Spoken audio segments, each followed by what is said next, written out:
Hello বন্ধুরা, আজকে আবার এসেছি একটা সুন্দর ভিডিও নিয়ে।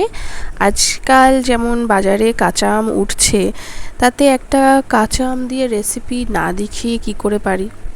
তাই আজকে নিয়ে এসেছি একটা কাঁচা আম দিয়ে রেসিপি নিয়ে। আর যা গরম পড়েছে বাইরে, তাতে কিছু ঠান্ডা জিনিস তো অবশ্যই দরকার।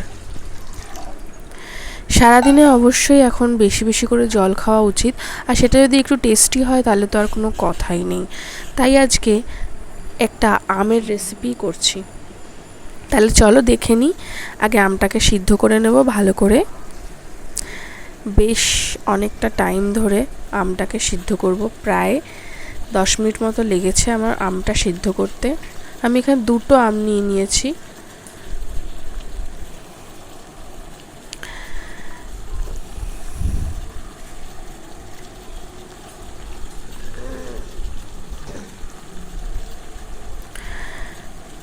তো আমার একটা দিক সেদ্ধ করা হয়ে গেছে। একটু এরকমভাবে ঘুরিয়ে ফিরিয়ে সব দিক থেকেই আমটাকে সেদ্ধ করে নিতে হবে। যারাই আমাদের ভিডিও দেখছো, যদি আমাদের ভিডিও পছন্দ হয় তাহলে অবশ্যই সাবস্ক্রাইব করবে চ্যানেলটাকে, আর ফ্রেন্ডস আর ফ্যামিলির সাথে ভিডিওটাকে শেয়ার করবে। দেখো আমার আমটা কিন্তু এবার সেদ্ধ হয়ে গেছে। দেখো তোমাদের দেখিয়ে দিই কতটা সফট হয়ে গেছে। এই দেখো একদম সফট হয়ে গেছে। এবারে আমি আমটাকে ছাড়িয়ে নেব।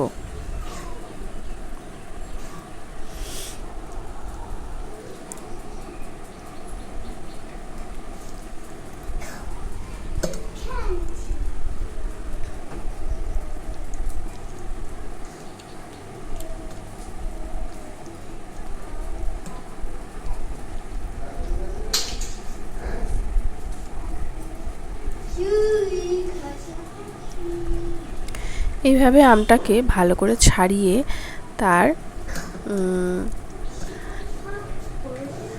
তারপর আমি ভালো করে আঁঠিগুলোকে বের করে আর ভালো করে ম্যাশ করে নেব। বাইরে তো খুবই গরম পড়ছে, তাই তোমরা সবাই প্লিজ বেশি বেশি করে জল খাও, আর রোদ্দুরে বেরোনোর সময় একটু নিজেদের খেয়াল রেখো, কারণ তাপ প্রবাহ চলছে আর এই সময় সানস্ট্রোক হওয়ার খুব সম্ভাবনা থাকে। জল ক্যারি করো, ছাতা ক্যারি করো, আর সবাই সুস্থ থাকো, আর নিজের আশপাশের লোকজনকেও সুস্থ রাখো।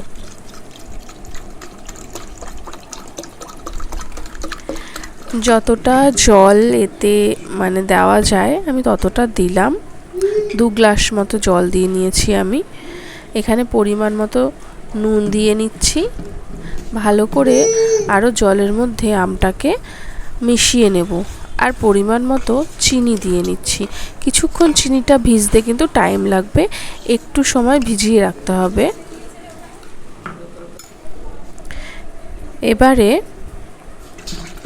ভালো করে আমি একটু ঘেটে নিচ্ছি, যাতে আমের কণাগুলো আরেকটু ভালো করে জলের সাথে মিক্স হয়ে যায়। এবারে এভাবে দুটো গ্লাসে আমি ফাটিয়ে নেব শরবতটাকে। যতটা ভালো ম্যাশ হবে আমটা, ততই কিন্তু টেস্ট হবে শরবতটা।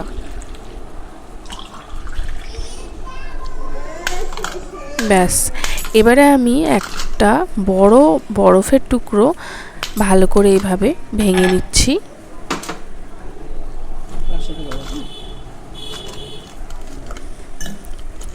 দুটো গ্লাসে আমি ভর্তি করে বরফের টুকরো দিয়ে দেব, যাতে অনেকটা বেশি ঠান্ডা হয়।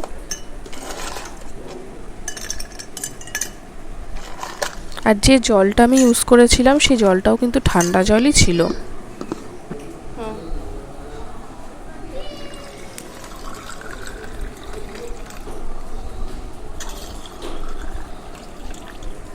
ব্যাস, আমাদের আম পান্না কিন্তু একদম রেডি। উপর থেকে একটু বিট লবণ দিয়ে নিচ্ছি। এটা একদমই অপশনাল,